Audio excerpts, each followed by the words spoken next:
Hello everyone, welcome to my YouTube channel and Facebook page.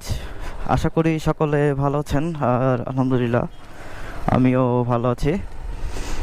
আজকে বের হচ্ছে একটু ঘোরার উদ্দেশ্যে। আজকে একটি আনকমন জায়গায় যাব।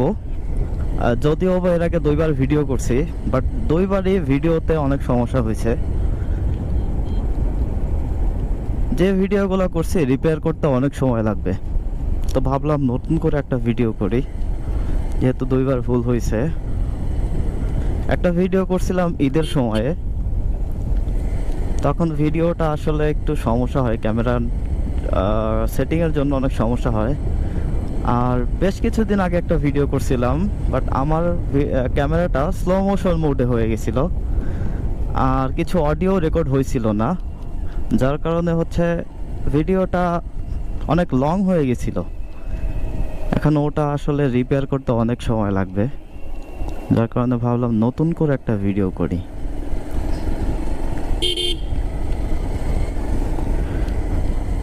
সবচেয়ে দুঃখজনক ব্যাপার হচ্ছে এটা যে আমি এই বাইকটা কিনেছি প্রায় 1.5 বছর।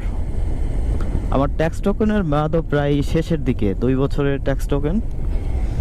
তো এই 1.5 বছরের মধ্যে আমি মাত্র 10,508 কিলোমিটার রাইড করতেছি এখন, আর কি 10,500 মতো। আজকাল যুগে আসলে 1.5 বছর একটা বাইক মাত্র 10,500 কিলোমিটার চলছে, এটা আসলেও কি সম্ভব? আদৌ কি সম্ভব এটা? আসলে এতও হয়তো না, এর মধ্যে একটু কারণ আছে। তার মধ্যে অন্যতম কারণ হচ্ছে আমি মাঝে মাঝে ফরিদপুর যাইতাম, যার কারণে হচ্ছে একটু বেশি রানিং হয়েছে। না হলে আমার মনে হয় 5,000ও হয়তো সম্পূর্ণ হইতো না। আজকে যে জায়গাটায় যাচ্ছি, এখানে আমাদের এলাকার সবাই চিনবে, বাট যারা বাহিরের তারা কখনো এখানে গেছে কিনা আমি বলতে পারবো না, বাট অনেকেই হয়তো যায়নি। আমি শুধু যাচ্ছি ভিডিও করে দেখানোর উদ্দেশ্যেই, আসলে ঘোরার উদ্দেশ্যে না, কারণ এর আগে আমি 2টা ভিডিও করছি, বললাম শুরুতেই 2টা ভিডিওতেই সমস্যা হয়েছে, যার কারণে ভিডিওগুলো ডিলিট করে দিতে হয়েছে। আর একটা ভিডিও আছে ডিলিট করি নাই, ওটা এক সাইডের একটা অংশ ডিলিট করা হয়েছিল, আর এক অংশটা আছে, তো ওটা রিপেয়ার করতে অনেক সময় লাগবে। এটা হচ্ছে কাশিয়ানী বাজার, আর আমি কাশিয়ানী বাজার ভিতর হয়ে তারপর সেই যেই গন্তব্যে যাচ্ছি সেটা কাশিয়ানী বাজার হয়ে যেতে হবে। আর এলাকার লোকে তো অবশ্যই বুঝে গেছেন যে আমি আসলে কোথায় যাচ্ছি।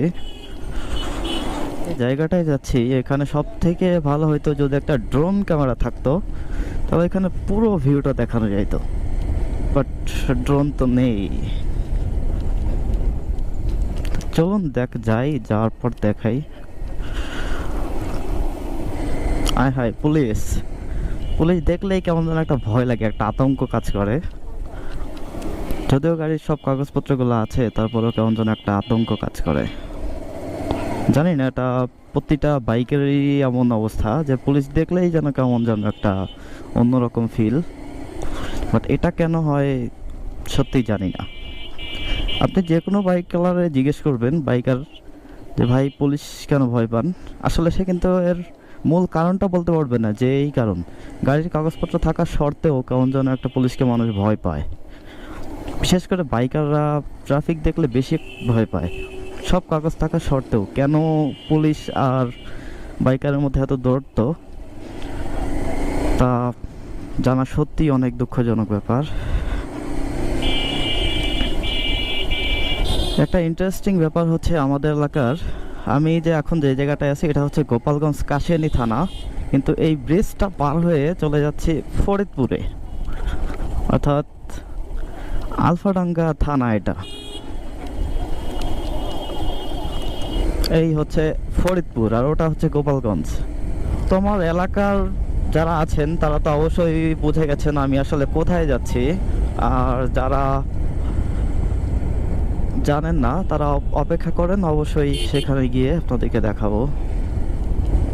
শীতকাল, একটু জোরে টান দিলেও ঠান্ডা লাগে। আর গ্লাভসও আনি নাই, হাতের গ্লাভসগুলো আনলে ভালো হইতো।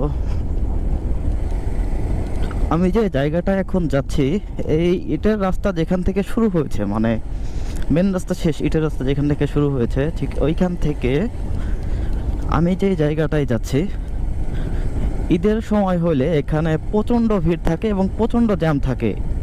এই ইটের রাস্তা মোটামুটি গন্তব্য পর্যন্ত 1 কিলোমিটার হবে, মোটামুটি 1 কিলোমিটার হবে কিনা জানি না, বাট 1 কিলোমিটারের মতো হবে।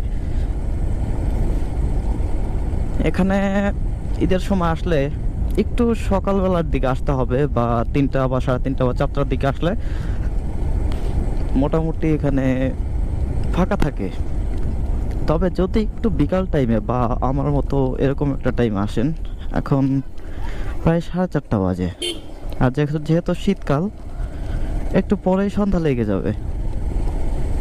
এই রাস্তাটাতে প্রচুর জ্যাম থাকে ঈদের সময় হইলে। আর এখানে আরও ঈদ বাদেও আরও 2টা দিন ভিড় থাকে, বৃহস্পতিবার, শুক্রবার, এই 2টা দিন ভিড় থাকে। মানে বিকালবেলা অনেকের অফিস থাকে, দেখা যায় অফিস শেষ করে এসে ঘুরতে আসে ফ্যামিলি নিয়ে। আর শুক্রবারের দিন তো নর্মালি ছুটিই থাকে, বৃহস্পতিবারের তুলনায় শুক্রবার দিন লোক বেশি থাকে। ভাবছিলাম ভিডিওটা কালকে করব, অর্থাৎ গতকালকে, বাট গতকালের ওয়েদারটা ভালো ছিল না। গতকাল বৃষ্টি নেমেছে, শীতের মধ্যে বৃষ্টি আসলে ভাবা যায়, একটু অন্যরকম ফিলিংস। এখানে টিকিট নিতে হয়। এখানে যাইতে হলে প্রতিজন 10 টাকা করে, যেহেতু আমার সাথে বাইক আছে তাই আরও 2জন মানুষের টিকিট নিতে হইলো। আর এই হচ্ছে সেই ইন্টারেস্টিং জায়গাটা যেটার কথা আমি এত সময় ধরে বলতেছি। এটা হচ্ছে টিঠা ভাসমান সেতু। অনেকেই এটা চিনে, আমার এলাকার যারা আছে। সেতুটা খুবই সুন্দর, আর যেহেতু কচুরি ভরে গেছে এই সাইডটাতে, তাই খুব একটা ভালো দেখা যাচ্ছে না। শুরুতে বলছিলাম যে একটা ড্রোন হইলে ভালো হইতো, তাহলে একদম উপরের ভিউটা দেখা যাইতো, উপর থেকে অনেক সুন্দর লাগে দেখতে।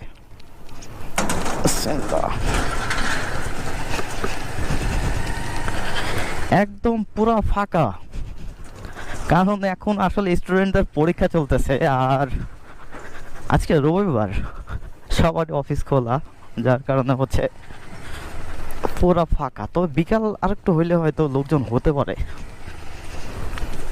একটা জায়গায় দাঁড়ায় কথা বলি, সেটা বেশি নিচা, মানে তলে তো ড্রাম, যার কারণে কিছু কিছু ড্রামে যদি পানি ঢুকে যায় তখন এই এক সাইডটা নিচা হয়ে যায় আর কি।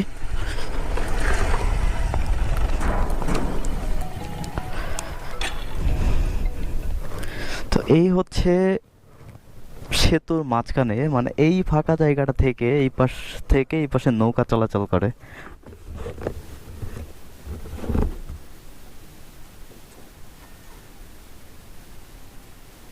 হেলমেটটা ঢুকাইলে কেমন যেন মাথা একদম চুলগুলা এলোমেলো হয়ে যায়। বাবা, আকাশটা কিন্তু বেশ সুন্দর লাগছে। এই হচ্ছে পুরা সেতুর এই সাইডটা হচ্ছে একদম, মানে আমি যেই সাইডটাতে আসছি তার বাকি অংশ, আর এখান থেকে হচ্ছে শুরু। আমি এই পথটা দিয়ে হচ্ছে আসছি। আকাশটা আমার কাছে বেশি সুন্দর মনে হচ্ছে, এই সাইডটা বেশি সুন্দর মনে হচ্ছে। কালো দেখা গেলেও আকাশটা বেশি সুন্দর লাগতেছে। এটা বলে কাশিয়ানীতে অবস্থিত, বাট এটা কাশিয়ানীতে অবস্থিত না, এটা হচ্ছে, এটার সেতুর নাম টিঠা ভাসমান সেতু। এটা আলফাডাঙ্গা থানা এবং ফরিদপুর জেলা অবস্থিত। অনেকেই হয়তো এটা জানে না, যে এটা অনেকেই মনে করে এটা কাশিয়ানীর মধ্যে বা গোপালগঞ্জের মধ্যে, তবে তথ্যটি ভুল। সঠিক তথ্য হচ্ছে এটা আলফাডাঙ্গা থানা এবং ফরিদপুর জেলা। ড্রোন থাকলে আরও উপরের ভিউগুলো আরও অনেক সুন্দর করে দেখা যাইতো, বাট ড্রোন নাই। ড্রোন থাকলে আর একটু ভালো হইতো। একটু ওই সাইডটা থেকে দেখি যে আসলে কেমন দেখা যায়। চলুন যাওয়া যাক।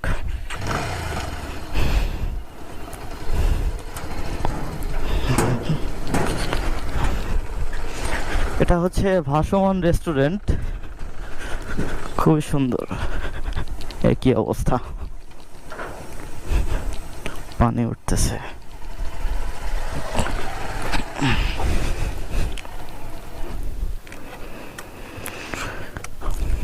আমার কাছে কিন্তু এই ওয়েদারটা বেশি ভালো লাগতেছে, একদম মানে আমার কাছে এই ওয়েদারটা খুব বেশি ভালো লাগতেছে, কারণ সূর্যটা খুবই সুন্দর দেখা যাচ্ছে এখান থেকে। যদিও ছবি তোলার কেউ নাই, ক্যামেরা স্ট্যান্ড আনলে হয়তো আরো সুন্দর করে দেখাতে পারতাম। এইখান থেকে সুন্দরভাবে ক্লিয়ারভাবে দেখা যায়, একদম সেতুর পুরো অবকাঠামোটা এখান থেকে দেখা যাচ্ছে, এবং এইখান থেকে খুব সুন্দরভাবে দেখা যাচ্ছে নিচের যে ব্যারেলগুলো দেওয়া আছে, এটা হচ্ছে বিভিন্ন কেমিক্যাল থাকে, বিভিন্ন কোম্পানির কেমিক্যাল আসে এই ব্যারেলে করে। এটা খালি রেখে এটার উপরে প্লেন শিটের মতো যে ইয়েটা পাওয়া যায়, যেটা জাহাজে বা নৌকায় ব্যবহৃত হয়, সেটা ওর উপরে দিয়ে সেতুটা নির্মাণ করা হয়েছে। সেতুটার অ্যাকুরেট বয়স বলতে পারবো না, তবে সম্ভবত 2020 সালের দিকে হয়তো নির্মাণ হয়েছে। তো এই হচ্ছে সেতু। তো এটাই হচ্ছে ইন্টারেস্টিং জায়গা, সবাইকে এটাই দেখার জন্য তখন থেকে বলছিলাম। তবে আমার কাছে উপরের ভিউটা এত ভালো লাগতেছে, মানে এটা চোখ জোড়ানোর মতো অবস্থা। আজকের মতো এই পর্যন্তই, দেখা হবে পরবর্তী অন্য কোনো ভিডিওতে। ভিডিওটি ভালো লাগলে অবশ্যই লাইক, কমেন্ট অ্যান্ড শেয়ার করবেন। সকলে ভালো থাকবেন, সুস্থ থাকবেন। আল্লাহ হাফেজ।